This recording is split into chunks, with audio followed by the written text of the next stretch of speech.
Temerity. Anong ibig sabihin yan? Pag-usapan natin yan sa video na ito.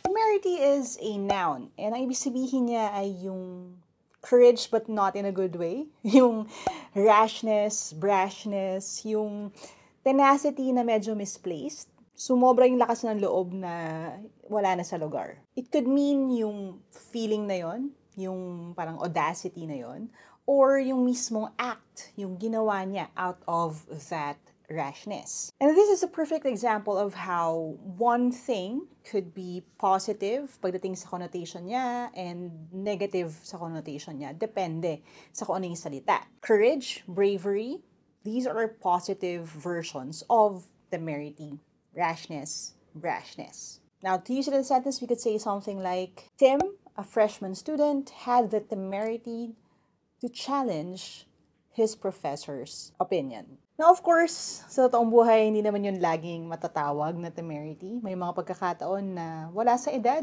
wala sa estado sa buhay, kung tama o mali.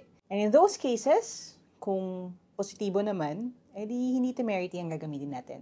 Maybe courage or bravery instead. Alright, that's today's word of the day. Para ninyo makalimutan, gamitin na sentence, comment nyo sa baba, and don't forget to follow me for more.